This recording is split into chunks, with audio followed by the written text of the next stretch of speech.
Hello student, welcome back to my channel Samrat academy. Student, मेरा नाम आकाश और मेरे प्यारे विद्यार्थियों, जितने बच्चे 2023 बोर्ड एग्जाम की तैयारी कर रहे हैं उनके लिए वीडियो बहुत ही ज्यादा इंपॉर्टेंट है। आज मैं आप लोगों को 50 महत्वपूर्ण प्रश्न डिस्कस करने वाला हूं, वो भी ऑब्जेक्टिव क्वेश्चन पूरे के पूरे साइंस का। ठीक है, इसमें आप लोगों का फिजिक्स भी है, केमिस्ट्री भी है, बायोलॉजी भी है, इन्वायरमेंट भी, पर्यावरण भी हमने इंक्लूड किया है। टारगेट आप लोगों का 95% में 100% अचीव करा के रहूंगा इस बार 2023 बोर्ड एग्जाम में। वीडियो को लाइक नहीं किया हो तो लाइक कर दो, चैनल पर नए तो चैनल को सब्सक्राइब कर लो। चलो वीडियो स्टार्ट करते हैं। अब देखते हैं क्वेश्चन में पहला। देखिए 50 में आप लोगों के क्वेश्चंस बताने वाला हूं, ऑब्जेक्टिव क्वेश्चन। तो 50 क्वेश्चन आप भी देखो और इसमें आप मुझसे पहले ही आप कमेंट करके बताओ कि इसका आंसर क्या होगा। लास्ट में जरूर अपना स्कोर शेयर करना कि कितना 50 में कितना क्वेश्चंस कर रहे हो। ठीक है, क्योंकि 20 नंबर का आप लोगों का एमसीक्यू क्वेश्चन पूछने वाला है। ठीक है, तो 20 में 20 हम लोगों को इस बार लाना है साइंस में, और यही प्रयास है हर एक सब्जेक्ट में। तो चलिए देखते हैं पहला प्रश्न यहाँ पे, और जल्दी से आप लोग आंसर देने के लिए हो जाते हैं यार। पहला प्रश्न क्या है कि Fe2O3 plus 2Al gives Al2O3 plus 2Fe। ये जो आप ऊपर रिएक्शन देख रहे हो ना, ये आपको रिएक्शन दिया हुआ, देखिए ध्यान से, यह रिएक्शन आपको दिया हुआ है और लिखा है कि ऊपर दी गई जो अभिक्रिया है वो अभिक्रिया किस प्रकार की है, आप लोगों को बताना है। संयोजन अभिक्रिया है, द्विविस्थापन अभिक्रिया है, विस्थापन अभिक्रिया है। ठीक है, यहां पे भी आपका विस्थापन अभिक्रिया लिखा गया है तो इसको कैंसिल करो। यहां पे वियोजन अभिक्रिया लिख देना। क्या लिख देना है?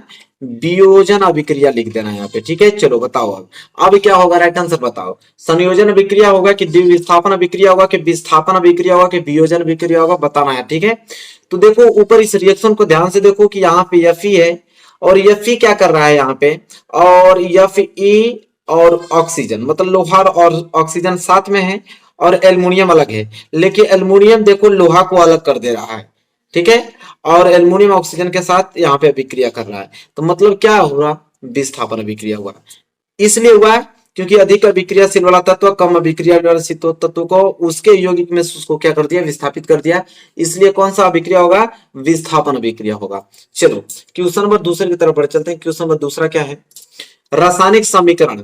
ये जो आप रासायनिक समीकरण देख रहे हो, BaCl2 बेरियम क्लोराइड जो कि जलीय विलयन है, और H2SO4। ठीक है, ये आपस में अभिक्रिया करके बना रहा है BaSO4 बेरियम सल्फेट और HCl बना रहा है। ठीक है, बताना है कि किस प्रकार की अभिक्रिया है। योगात्मक अभिक्रिया, निराकरण अभिक्रिया, अवक्षेपण अभिक्रिया, किनमें से कोई नहीं। बताओ क्या होगा इसका राइट आंसर। ठीक है, तो देखिए यहाँ पे जब उत्पाद आप देख रहे हो, ये आपका तो अभिकारक होता है, आपका प्रोडक्ट उत्पाद होता है। जब भी उत्पाद में कोई चीज ठोस अवस्था में पाया जाए, तो ठोस अवस्था में जब भी उत्पाद में पाया जाता है, समझ लेना कि अवक्षेप प्राप्त हुआ। ठीक है, अवक्षेप प्राप्त होता है ठोस के रूप में, तो उसे हम बोलते हैं अवक्षेपण अभिक्रिया। क्या बोलते हैं? अवक्षेपण अभिक्रिया बोलेंगे।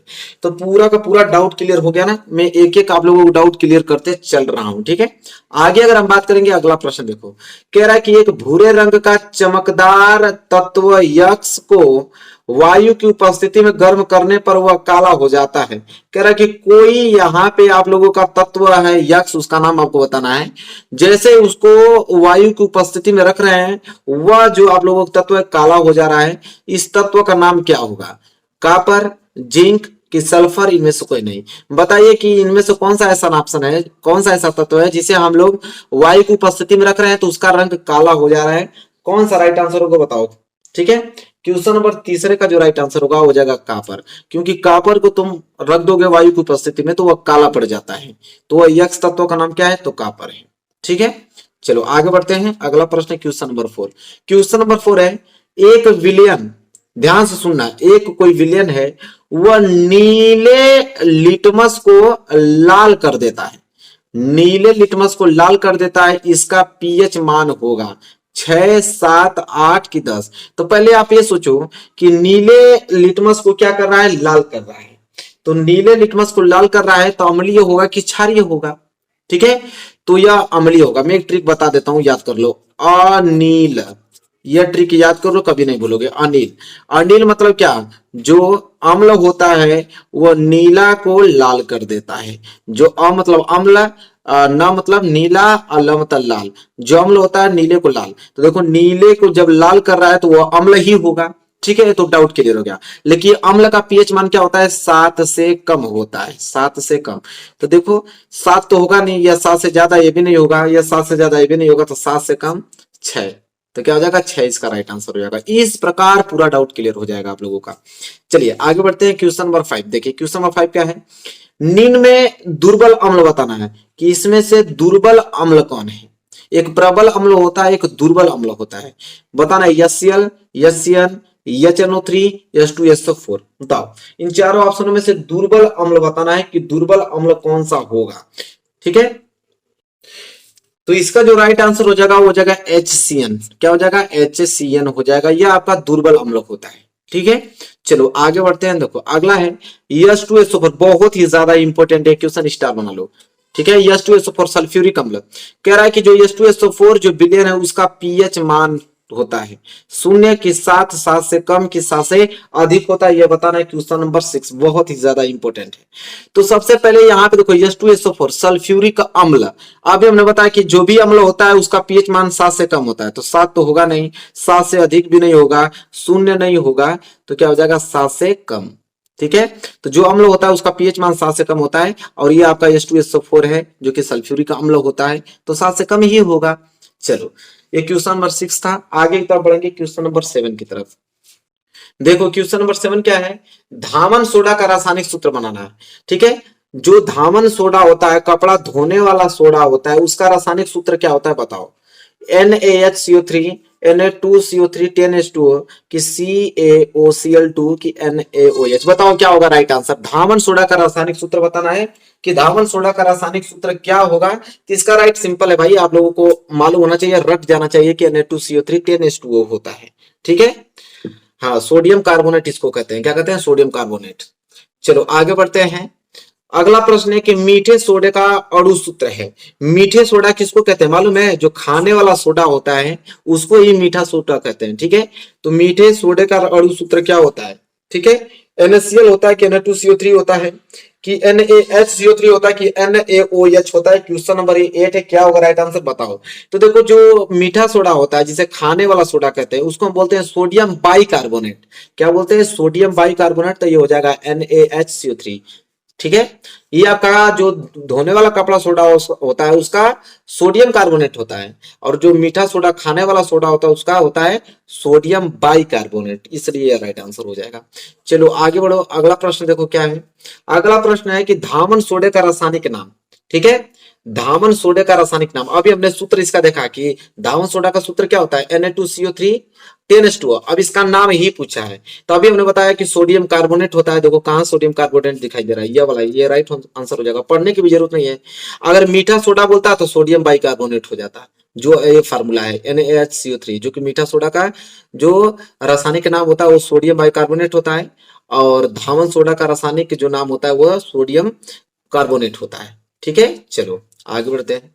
अगला प्रश्न है कि शुद्ध जल का पीएच मूल्य है। कह रहा है कि अगर शुद्ध जल है, प्योर वाटर है, उसका पीएच मान कितना होता है, 0, 1, 14 के 7, बताना है आप लोगों को। क्वेश्चन नंबर 10 में राइट आंसर क्या होगा। सबको मालूम है कि शुद्ध जल उदासीन होता है, तो उदासीन होता है तो उसका पीएच मान 7 ही होगा। ठीक है, पूरा का पूरा डाउट क्लियर हो गया। चलो आगे प्रश्न बढ़ते हैं। प्रश्न नंबर 11 देखो क्या है, कह रहा है कि खाने के सोडा का रासायनिक सूत्र बताओ। ठीक है, अभी हमने देखा है वही प्रश्न आ गया, या तो मीठा सोडा पूछता है या तो खाने वाला सोडा। तो यहाँ पे खाने वाला सोडा, अभी हमने प्रश्न देखा था, मैं दिखा भी देता हूं। देखो मीठे सोडा चाहे खाने वाला सोडा, उसका सूत्र क्या होता है NaHCO3, तो इसका भी तो वही होगा ना, NaHCO3। Doubt clear. तो दो तरीके से क्वेश्चन पूछा जाता है, थोड़ा भी डाउट मत होना, पूरा का पूरा क्लियर करके बता रहा हूं। आगे बढ़ो, देखो आगे क्या है, अधातु है, इसमें बताना है आप लोगों को कि अधातु कौन है। ठीक है, पोटेशियम है कि आपका फ्लोरीन है, एल्युमिनियम है कि सोडियम है, बताइए। अधातु आप लोगों को बताना है कि इसमें से अधातु कौन है, ये क्वेश्चन नंबर 12 है। क्या होगा राइट आंसर इसका, तो इसका हो जाएगा फ्लोरीन। ठीक है, क्योंकि फ्लोरीन जो है वो अधातु है, बाकी सब धातु है। फ्लोरीन क्या है, अधातु होता है। चलो आगे बढ़ लेते हैं। अगला प्रश्न देखो, अगला प्रश्न क्या है, और क्वेश्चन नंबर 13 कह रहा है कि कौन सी धातु ठंडे जल के साथ अभिक्रिया कर लेती है। बताना कि इसमें से कौन सा ऐसा धातु है जो ठंडा जल के साथ अभिक्रिया कर लेता है। कॉपर है, आयरन, लोहा, मैग्नीशियम जिसे जस्ता भी कहते हैं, कि सोडियम, कैल्शियम है, बताइए क्या होगा राइट आंसर, कि कौन सा ऐसा यहाँ पे धातु है जो ठंडे जल के साथ अभिक्रिया कर लेता है। ठीक है, तो होगा सोडियम कैल्शियम। ये जो दो आपको सोडियम कैल्शियम दिखाई दे रहा है, यह ठंडे जल के साथ अभिक्रिया कर लेता है। ठीक है, चलो क्वेश्चन नंबर 14 क्या है, एल्युमिनियम की सतह पर ऑक्सीजन परत बनना कहलाता है। कह रहा है कि जो एल्युमिनियम की सतह पर, ठीक है, ऑक्सीजन परत बन जाता है उसे क्या कहते हैं, मतलब समझ रहे हो क्या कह रहा है। कह रहा है कि ऑक्सीजन के साथ अभिक्रिया करके जब एल्युमिनियम पे परत जो जम जाता है उसको क्या कहते हैं, एनोडिंग कहते हैं कि कैटिनेशन कहते हैं कि बेसमेरीकरण कहते हैं कि इनमें से कोई नहीं, बताओ क्या होगा राइट आंसर। तो देखो जब एल्युमिनियम ऑक्सीजन की उपस्थिति में आकर इस पे परत जो चढ़ जाता है इसको एनोडिंग कहते हैं। क्या कहते हैं, एनोडिंग कहते हैं। इसलिए क जो है राइट आंसर हो जाएगा। क्या कहते हैं इसको, एनोडिंग कहते हैं। चलो क्वेश्चन नंबर 14 हो गया, क्वेश्चन नंबर 15 की तरफ बढ़ते हैं। देखो क्वेश्चन नंबर 15 क्या है, परावर्तनीय भट्टी का उपयोग होता है। कह रहा है कि जो परावर्तनीय भट्टी होता है उसका उपयोग हम करते हैं प्रगलन में, निस्तापन में, बेसेमरीकरण में कि अशीतलन में। बताओ परावर्तनीय भट्टी का उपयोग हम कहाँ करते हैं। क्वेश्चन नंबर 15 का राइट आंसर क्या होगा। तो देखिए परावर्तनीय जो भट्टी होता है ना वो निस्तापन के लिए काम आता है। किसके लिए, निस्तापन के लिए काम आता है परावर्तनीय भट्टी। ठीक है, चलो फिर है कि कैल्शियम फास्फेट का सूत्र है, बहुत ज्यादा इंपॉर्टेंट। बताओ कैल्शियम फास्फेट का सूत्र है CaPO3 whole twice, CaPO4, CA3PO4 whole twice कि CaP2O4। बताओ कैल्शियम फास्फेट, बहुत ज्यादा इंपॉर्टेंट क्वेश्चन, सबको आना चाहिए। तो कैल्शियम फास्फेट का सूत्र होता है ये आपका CA3PO4 होल ट्वाइस, याद कर लेना। ठीक है, एग्जाम में आने वाला है। ठीक है, चलो अगला है, कह रहा है कि पीतल है। कह रहा है कि जो पीतल होता है ना, पीतल धातु होता है कि अधातु होता है कि उपधातु होता है कि मिश्र धातु है। इसका राइट आंसर आपको मालूम होना चाहिए क्योंकि पीतल एक चीज से मिलकर नहीं बनता है, कई धातुओं से मिलकर बनता है। ठीक है, धातु और अधातु मिक्स होकर बनता है पीतल, तो हो जाएगा मिश्र धातु। ठीक है, क्या हो जाएगा, मिश्र धातु हो जाएगा। चलो आगे बढ़ते हैं। कह रहा है कि कार्बन परमाणु की संयोजकता है। कह रहा है कि कार्बन जो परमाणु उसकी संयोजकता है, कार्बन कितना होता है, 12।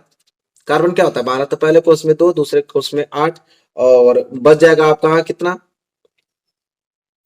देखो कार्बन का 12 भी होता है, कार्बन का 14 भी होता है, ये बात आप लोग याद रखना। ठीक है, तो मेन हम लोग यहाँ पे मानते हैं 14, कभी कभी लेते हैं, कभी कभी 12 भी ले लेते हैं, वो डिपेंड करता है। लेकिन हालांकि इस प्रश्न में जो आप लोगों का उत्तर होगा वो 4 ही होगा, क्योंकि यहाँ पे कार्बन की संयोजकता 14 माना हुआ है कि इलेक्ट्रॉन की संख्या 14। तो पहले कोष में 2 इलेक्ट्रॉन, दूसरे कोष में 8 इलेक्ट्रॉन, तो 8 2 10, और लास्ट वाले कोष में 4, जो बच जाते हैं लास्ट में वही संयोजकता कहलाता है। तो 4 इसका राइट आंसर हो जाएगा। ठीक है, चलो आगे बढ़ो। देखो प्रोपेनल है, कह रहा है कि प्रोपेनल है, इसका सूत्र बताना है प्रोपेनल का। C2H5O, C3H6O, C4H8O कि C3H5O। प्रोपेनल क्या है, इसमें कौन सा सूत्र है। देखो प्रोपेनल का होता है यह, याद कर लेना, C3H6O। ठीक है, यह प्रोपेनल का सूत्र होता है। चलो आगे, अब यहाँ पे प्रोपेन का सूत्र बताओ, बहुत ज्यादा यहां से क्वेश्चन बनना तय है, इतना याद रखो। प्रोपेन का रासायनिक सूत्र बताओ, CH4, C3H8, C4H10, C2H6। बताओ प्रोपेन का जो रासायनिक सूत्र होगा वो होगा। तो देखो प्रोपेन का रासायनिक सूत्र होता है C3H8। क्या होता है, C3H8 होता है। चलो आगे बढ़ो।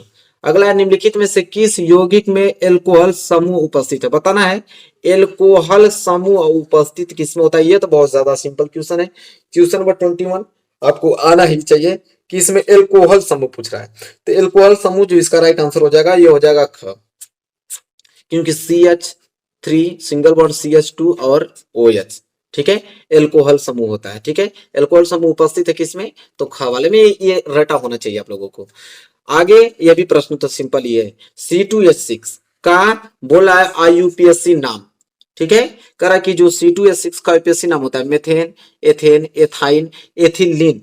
क्या होता है इसका राइट आंसर, क्वेश्चन नंबर 22 का बताओ। तो देखो C2H6 क्या हो जाएगा, एथेन। किसका, इसका IUPAC नाम क्या होता है, एथेन होता है। ठीक है, चलो ये क्वेश्चन नंबर 22 था। क्वेश्चन नंबर 23 की तरफ बढ़ते हैं। देखो क्वेश्चन नंबर 23, अब आ गया प्रोपेनल। क्या आ गया, प्रोपेनल। अभी हमने देखा कि प्रोपेनल, हमने उसका सूत्र देखा था जो कि C3 और H6O था। अब यहां बोला है कि प्रोपेनल में क्रियात्मक समूह पूछ रहा है। ठीक है, कि प्रोपेनल में क्रियात्मक समूह क्या है। तो जल्दी से अगर इसका आंसर आप लोगों को मालूम है तो बताइए क्या होगा इसका राइट आंसर। ठीक है, तो इसका राइट आंसर क्या होगा, तो इसका राइट आंसर हो जाएगा CHO, सिंगल बॉन्ड CHO।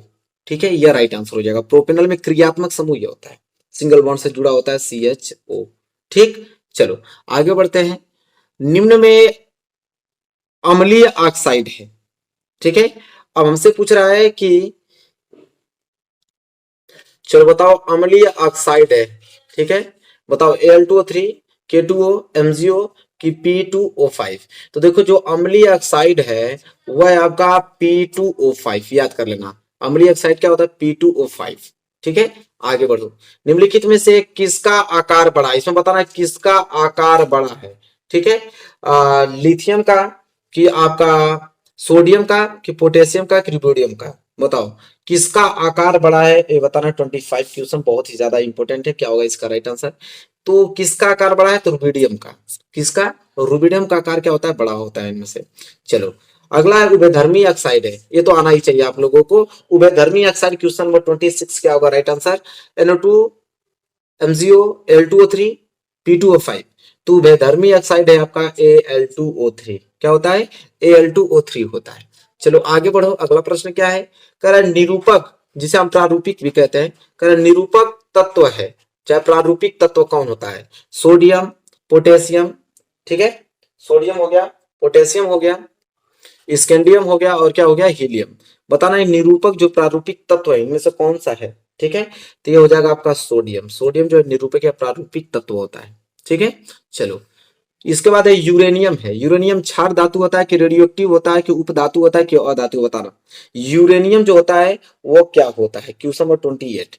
तो देखो जो यूरेनियम होता है वो रेडियो एक्टिव होता है। क्या होता है? रेडियो एक्टिव, ठीक है। चलो आगे बढ़ो। Question number 29। क्लोरोफिल अवशोषित करता है, सबको मालूम है जो क्लोरोफिल है वो अवशोषित करता है जल को कि खनिज लवण को कि प्रकाश ऊर्जा को कि ऑक्सीजन को? बताओ। 29 बहुत ज्यादा इंपॉर्टेंट है भाई। क्लोरोफिल पत्तियों में पाया जाता है, वो किसको अवशोषित करता है? तो प्रकाश ऊर्जा को अवशोषित करता है, ठीक है, ताकि भोजन बना पाए पौधे अपना, ठीक है। चलो अगला है कि जठर रस स्रावित होता है। कह रहा है कि जठर रस जो है स्रावित होता है अग्नाशय में, पीताशय में, अमाशय में कि यकृत में? क्वेश्चन तो आना ही चाहिए। क्या होगा इसका राइट आंसर? जठर रस। देखो जठर रस अमाशय से ही क्या होता है? स्रावित होता है, मतलब अमाशय में स्रावित होता है, ठीक है। अमाशय से स्रावित होगा कौन? जठर रस। चलो अगला क्वेश्चन 31। अगला क्वेश्चन 31 कर रहा है यकृत स्रावित करता है। देखो अब बताओ यकृत स्रावित करता है क्या? लार, जठर रस, पीत रस, अग्नाशयी रस? बताओ यकृत स्रावित करता है, बहुत ज्यादा इंपॉर्टेंट प्रश्न है। तो देखो जठर रस तो होगा नहीं, अभी हमने देखा है कि जठर रस कौन स्रावित करता है? अमाशय से। यकृत, तो यकृत कौन सा रस स्रावित करता है? पीत रस। कौन सा? पीत रस, याद रखना यकृत स्रावित करता है पीत रस। इसके बाद है आहार नाल के पेशीय संकुचन को कहते हैं।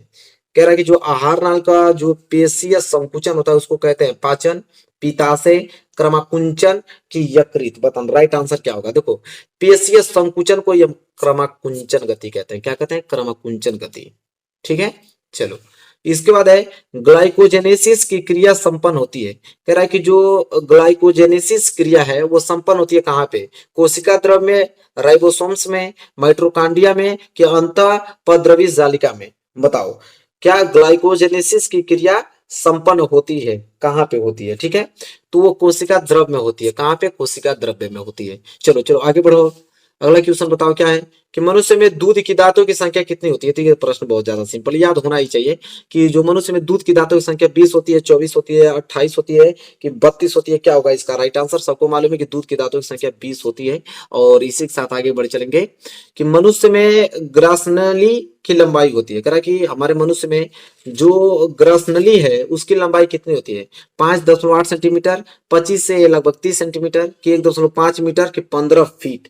बताओ क्या होगा राइट आंसर? तो देखो मनुष्य में जो ग्रसनली है उसकी लंबाई लगभग 25 से 30 सेंटीमीटर होती है, ठीक है। चलो क्वेश्चन नंबर 36। विटामिन सी का अच्छा स्रोत है। कह रहा कि जो विटामिन सी है तो विटामिन सी के लिए अच्छा स्रोत माना जाता है अंडा को, मछली को, गेहूं को कि संतरा को? क्या होगा इसका राइट आंसर? देखो विटामिन सी, ठीक है, विटामिन सी अच्छा स्रोत माना जाता है संतरा, ठीक है, खट्टे पदार्थ होते हैं, ठीक है, इसमें संतरा में, ठीक है। चलो अगला है ऊर्जा का मुद्रा है। बता इंपॉर्टेंट प्रश्न है, इसको मार्क लगा लो। ऊर्जा का मुद्रा कहते हैं, ठीक है। ऊर्जा का एनर्जी ऑफ मनी किसको कहते हैं? डीएनए को, आरएनए को कि एटीपी को कि क्लोरोफिल को? क्या होगा राइट आंसर? 37 का। तो मालूम है भाई ऊर्जा का मुद्रा हम बोलते हैं एटीपी को। और ऊर्जा का घर, ऊर्जा का गृह हम डीएनए को बोलते हैं। तो ऊर्जा का गृह पूछता, घर पूछता तो डीएनए को, लेकिन ऊर्जा की मुद्रा पूछा इसलिए एटीपी को, क्योंकि हम लोग जो खाना खाते हैं जो उसमें हम लोगों को ऊर्जा प्राप्त होती है वो एटीपी के फॉर्म में ऊर्जा प्राप्त होती है। कितना, 673 किलो कैलोरी ऊर्जा। ठीक है, चलो आगे बढ़ते हैं। क्वेश्चन नंबर 38 देखो, क्वेश्चन नंबर 38 क्या होगा, मानव हृदयों में कोष्ठों की संख्या होती है। देखो कोष्ठों दे देगा या तो वेस्मो दे देगा। देखो दो चीज बोलता है, कोष्ठों दे देगा या तो वेस्मो की संख्या। एक होती है, दो होती है, तीन होती है, चार होती है, क्या होगा राइट आंसर बताओ। ठीक है, तो मानव हृदय में कोष्ठों की संख्या 4 होती है। कौन कौन, मैं भी बता देता हूँ। एक होता है बाएं नीले, एक बाएं अलिंदा, दाएं नीले, दाएं अलिंद। ठीक है, ये 4 कोष्ठ होते हैं। ठीक है, देखिए अगला प्रश्न भी आ गया उसी पे, कि फेफड़े से शुद्ध रक्त आता है। कह रहा है जो हमारा फेफड़ा है, तो फेफड़े से जो शुद्ध रक्त आता है कहाँ पे आता है, बाएं अलिंद में आएगा कि दाएं अलिंद में, कि बाएं नीले में कि दाएं नीले में, बताओ क्या होगा राइट आंसर 39 का। तो फेफड़े से शुद्ध रक्त आता है कहाँ, तो बाएं अलिंद में। ठीक है, इस साइड बाएं अलिंद होता है, इस साइड आता है, तो बाएं अलिंद से कहाँ चला जाता है, आपका बाएं नीले में। ठीक है, यहां से पंप करता तो निकलता है। तो फेफड़े से शुद्ध रक्त आता है बाएं आलिंद से, क्योंकि बाएं नीले में होता है, बाएं नीले में ब्लड रहता है, जैसे संकुचन होता है तो कहाँ चला जाता है, बाएं आलिंद से होकर बाहर चला जाता है, और महाधमनी के माध्यम से पूरे शरीर में ब्लड का मतलब प्रोसेसर होता है, पहुंचाता है महाधमनी से। ठीक है, चलो अगला प्रश्न देखो क्या है, लसिका में नहीं पाई जाती है। कह रहा है कि जो लसिका होती है उसमें कौन सी चीज नहीं पाई जाती है, लाल रुधिर कणिकाएं कि लिम्फोसाइट्स की श्वेत रुधिराणु की उत्सर्जी पदार्थ, बताओ लसिका में नहीं पाए जाते। लसिका क्या होता है, तो रुधिर का छना हुआ भाग होता है, लसिका सबको भी मालूम है जिसे लिम्फ कहते हैं। तो उसमें कौन सा चीज पाया नहीं जाता है, यह आप लोगों को बताना है। तो देखो लाल रुधिर कणिकाएं नहीं पाई जाती, बाकी लिम्फोसाइट्स पाया जाता है, उत्सर्जी पदार्थ भी, श्वेत रुधिराणु भी पाया जाता है, लेकिन लाल रुधिर कणिकाएं जो है वो पाई नहीं जाती है लसिका में। चलो अगला प्रश्न देखते हैं क्या है। कह रहा वह प्रक्रिया है जिसमें जटिल कार्बनिक अणु सरल अणुओं में टूटते हैं। कह रहा वह प्रक्रिया कौन सी है जिसमें जटिल कार्बनिक जो अणु हैं वह सरल अणुओं में टूटते हैं। उपचयी अभिक्रिया की, अपचयी अभिक्रिया की, क तथा ख दोनों की सामान्य अभिक्रिया, बताओ क्या है राइट आंसर। तो भाई सबको मालूम है कि वह प्रक्रिया जिसमें जटिल कार्बनिक पदार्थ, जो जटिल कार्बनिक अणु होंगे वो सरल अणुओं में टूटते हैं अपचयी अभिक्रिया से। किससे, अपचयी अभिक्रिया से। तो 41 का राइट आंसर हो जाएगा ख। चलो चलते हैं अगला प्रश्न देखते हैं। कह रहा है मूत्र निर्माण होता है वृक्क में, यकृत में, प्लीहा में, हृदय में। 42 का राइट आंसर क्या होगा। सबको मालूम है कि जो मूत्र हम लोग का निर्माण होता है वह वृक्क में होता है, नेफ्रॉन में, जिसे वृक्क नेफ्रॉन कहते हैं। ठीक है, चलो इसके बाद लार में कौन सा एंजाइम पाया जाता है, पेप्सिन, एमाइलेज, ट्रिप्सिन, लाइपेज। सबको मालूम है कौन सा एंजाइम पाया जाता है, जल्दी से आंसर बताओ। लार में कौन सा एंजाइम पाया जाता है, एमाइलेज एंजाइम। कौन, एमिलेज एंजाइम। ठीक है, या किसी कहीं कहीं एमिलेज, एमिलेज, ठीक है, उसी का नाम होता है। चलो आगे बढ़ो। कह रहा है कि द्वार कोशिकाएं पाई जाती हैं। कह रहा है कि जो द्वार कोशिकाएं पाई जाती हैं जड़ों में, रंध्रों में, वात रंध्रों में उपयुक्त सभी में, बताओ 44 का राइट आंसर क्या होगा। तो सबको मालूम कि जो द्वार कोशिकाएं पाई जाती है भाई रंध्रों में पाई जाती है। कहाँ पे, रंध्रों में। आगे प्रश्न देखो 45 का है, केवल जल में घुलनशील होता है। बताओ कौन सा विटामिन ऐसा है जो सिर्फ जल में घुलता है, vitamin A, vitamin D, vitamin के, विटामिन सी। बताओ 45 का राइट आंसर क्या होगा। तो जल में घुलने वाला विटामिन सी है। ठीक है, क्या है, विटामिन सी, जल में घुलता है। ठीक है, आगे बढ़ेंगे 46 की तरफ। और देखो 46 क्या है, कह रहा है कि डीएनए के दोनों तंतुओं को आपस में जोड़ते हैं। कह रहा है कि जो डीएनए के दोनों तंतुओं को आपस में जोड़ते हैं, हाइड्रोजन बंध से, कि आयनिक बंध से, कि पेप्टाइड बंध से, कि सहसंयोजी बंध से। बताओ डीएनए के दोनों तंतुओं को आपस में जोड़ते हैं, किससे जोड़ते हैं बताओ। राइट आंसर क्या होगा 46 का। तो देखो हाइड्रोजन बंध से उसको जोड़ा जाता है, किससे, हाइड्रोजन बंध से। ठीक है, चलो कह रहा है कि पुष्प में कितने भाग होते हैं। बताओ बहुत ज्यादा इंपॉर्टेंट क्वेश्चन है, पुष्प में कितने भाग होते हैं, 3 की, 4 की, 5 की, 6। बताओ राइट आंसर क्या होगा 47 का। तो देखो पुष्प में 4 भाग होते हैं। कितने भाग होते हैं, 4 भाग होते हैं, याद होना चाहिए। इसके बाद अगला प्रश्न है कि पराग कोष में होते हैं। बताओ, तो सिंपल, ये तो बहुत ज्यादा सिंपल है। पराग कोष में होता है वायदल, अंडाशय, अंडक, परागकण। तो भाई पराग कोष में परागकण ही होता है। ठीक है, सिंपल है। चलो 49 की तरफ कह रहा है कि जीवों में विभिन्नता उत्पन्न होती है। कह रहा है कि हमारे जीवों में विभिन्नता जो होती है उत्पन्न होती है वर्धी कायिक जनन द्वारा, अलैंगिक जनन द्वारा, लैंगिक जनन द्वारा की स्पोर्ट विचाणु निर्माण द्वारा। बताओ कि जीवों में जो विभिन्नताएं उत्पन्न होती है वो किनके द्वारा उत्पन्न होती हैं? देखो लैंगिक जनन द्वारा उत्पन्न होती है। किनके? लैंगिक जनन द्वारा उत्पन्न होती है। आगे बढ़ो। कह रहा है कि परिवार नियोजन की अस्थायी विधि है। कह रहा जो परिवार नियोजन की अस्थायी विधि है, गर्भ निरोधक गोलियां, निरोध का उपयोग, बेसेटाइम की गर्भ समापन। बताओ परिवार नियोजन की जो अस्थायी विधि है वह क्या है? इसका राइट आंसर क्या होगा? तो होगा वेसेक्टाइम। क्या हो जाएगा? वेसेक्टाइम। ठीक है, वेसेक्टाइम होता है। ठीक है, तो देखो हमने आप लोगों को 50 एमसीक्यू हमने बताया आप लोगों को, और कितना स्कोर आपने किया इसमें सही कमेंट करके बताओ। ठीक है, तैयारी कैसी चल रही है बताओ। ये भी वीडियो पसंद आया होगा तो जरूर लाइक कीजिएगा। चैनल पे अभी तक सब्सक्राइब नहीं किया तो चैनल को सब्सक्राइब करके वीडियो को शेयर भी कर दो, और मिलेंगे नेक्स्ट वीडियो में। तब तक के लिए धन्यवाद।